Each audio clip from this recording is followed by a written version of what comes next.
नमस्कार। आप देख रहे हैं ज्ञान धर्मा फैक्ट्स यूट्यूब चैनल। मैं हूं कन्हैया।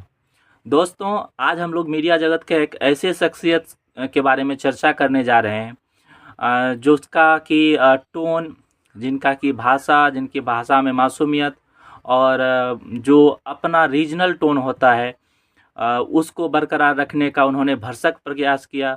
और जो उनका टोन था वो बिल्कुल अपने ठेठ भाषा में बिल्कुल कैजुअल वे में और अच्छा से अच्छा कंटेंट प्रोवाइड करने का प्रयास किया। अच्छे मुद्दे पे उन्होंने चर्चा करने का प्रयास किया। तो मैं जो कि वो अक्सर बोलते थे कि सौरभ द्विवेदी नाम है हमारा। तो जी हाँ दोस्तों, आज हम लोग सौरभ द्विवेदी जो कि लल्लन टॉप से जुड़े हुए थे।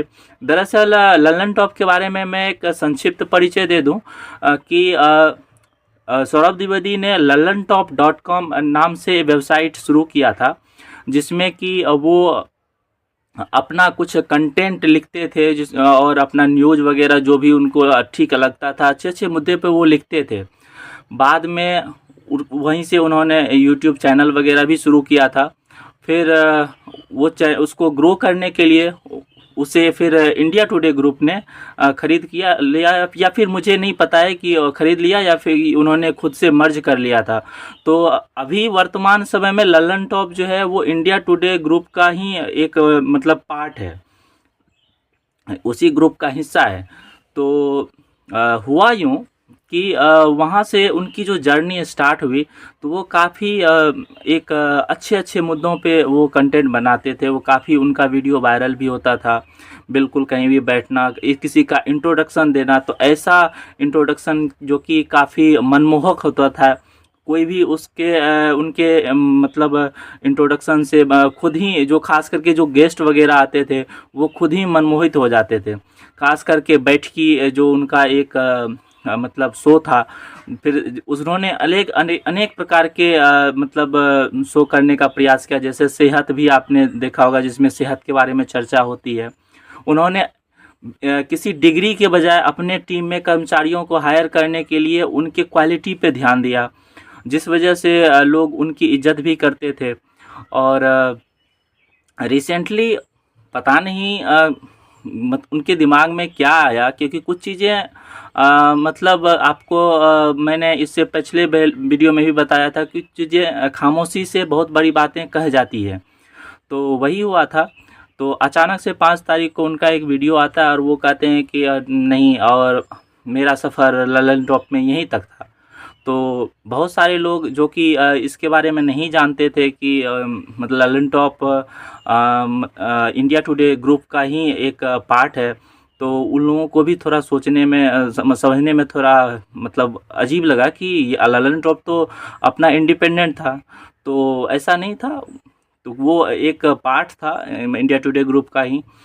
तो आपने देखा ही होगा कि बहुत सारे वीडियो में लल्लन टॉप में आपको आज तक चैनल का कोई मतलब रिपोर्टर का जो है ना हवाले से आपको न्यूज़ दिखाया गया होगा। बहुत सारे चैनल में दिखाया होगा, अगर आप लोगों ने ध्यान दिया होगा तो दोस्तों, हुआ क्या कि जो मुझे समझ में आया कि इधर हाल में उन्होंने एक इंटरव्यू लिया था, जिसमें कि लगभग वही 42-45 मिनट का वो इंटरव्यू था, जिसमें कि मतलब फ़िल्मी जगत से एक जो संगीतकार हैं जावेद अख्तर, और एक मौलाना हैं जिनका कि मुझे नाम पता चला कि इस्माइल नदवी करके हैं, लखनऊ के रहने वाले हैं। तो उन दोनों के बीच में मतलब क्या जो धर्म एग्जिस्ट करता है, या फिर मतलब कह सकते हैं कि क्या मतलब ईश्वर है, इस तरह की चीज़ों पे डिबेट हुआ था। वो डिबेट काफ़ी मतलब सेंसिटिव रूप से हो गया। वैसे सौरभ द्विवेदी इनके मतलब एंकर थे, उन्होंने अच्छी तरह से करने का प्रयास किया कि जहाँ इसको मतलब मॉडरेट कर दिया जाए, मतलब कहा जाए तो नॉर्मलाइज करने का प्रयास किया। लेकिन ये मुद्दा काफ़ी हद तक जो था, कभी उसका एक प्रॉब्लम ये भी हुआ कि एआई के द्वारा कुछ जावेद अख्तर का वीडियो बना करके किसी ने मतलब वायरल किया, जिसकी वजह से काफ़ी मतलब घमासान मच गया था। तो इसके वजह से जो इंटरनल जो प्रेशर है वो ये हुआ कि आज तक तो आप लोग जानते ही हैं कि आज तक मोदी सरकार की या जो तत्कालीन बीजेपी गवर्नमेंट है, जिसे कि अपोजिशन गोदी मीडिया कहती है, मतलब गोदी सरकार कहती है, तो आज तक मतलब उसी का गोदी मीडिया ही आज तक को कहा जाता है।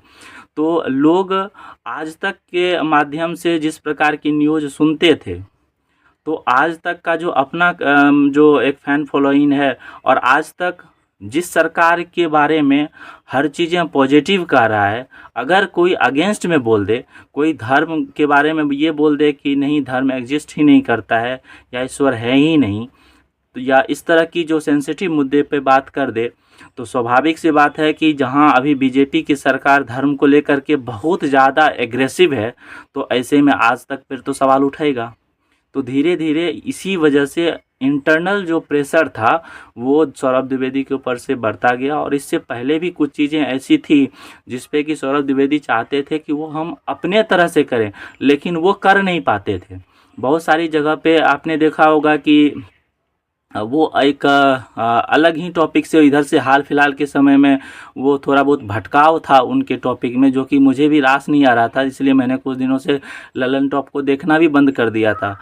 लेकिन इसका परिणाम ये हुआ कि अंत तक कोई भी आदमी जो खुद इतना टैलेंटेड है कब तक घुटन में रह सकता है, तो उसने ललन टॉप को छोड़ दिया फाइनली। इससे पहले भी एक अच्छे पत्रकार थे जो जिन्होंने कि मतलब ललन टॉप को छोड़ा था। मैं उसका नाम स्क्रीन पे मेंशन कर दूंगा, उनके चैनल का भी नाम मेंशन कर दूंगा, जो कि बहुत कम समय में काफ़ी ग्रो कर गए। मुझे नाम उनका याद नहीं आ रहा है।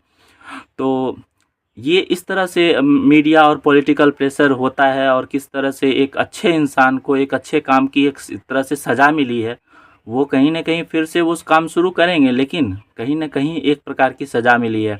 तो ये एक अवेयरनेस वीडियो था कि आप लोग इन चीज़ों को समझें कि किस प्रकार से आप अगर भारत की सरकार जो कि बीजेपी की सरकार है, बीजेपी की सरकार जो कि धर्म और ईश्वर आस्था को लेकर के काफ़ी ज़्यादा एग्रेसिव है, उसको उसके अगेंस्ट में उसी की जो चैनल है जो कि उसी सरकार के बारे में चर्चा करती है, वो चैनल अगर ये कह दे, उस चैनल पे आके कोई ये कह दे कि ईश्वर एग्जिस्ट ही नहीं करता, या कुछ भी इस तरह का विवादित चीज़ें दे दे जो कि सरकार के हित में ना हो, तो ऐसे में सोच लीजिए कि जो मतलब सरकार उस चैनल के ऊपर कितना प्रेशर बनाएगी। तो ये एक प्रकार से मुझे लगता है कि पॉलिटिकल प्रेशर था। बाकी इसको और भी अलग भी नज़रिए से देखा जा सकता है, इसके और भी पहलू हो सकते हैं, लेकिन उनका जो अंदाज़ था वो काबिल तारीफ़ था। इसके बारे में हम सभी जानते हैं। तो आप लोगों को फिर से ढेर सारी शुभकामनाएं कि आप लोगों ने मेरे इससे पिछले वाले वीडियो पे अच्छा खासा प्यार दिया है। तो मैं बहुत खुश हूँ, और आप लोग इसी तरह से प्यार बनाए रखें। धन्यवाद।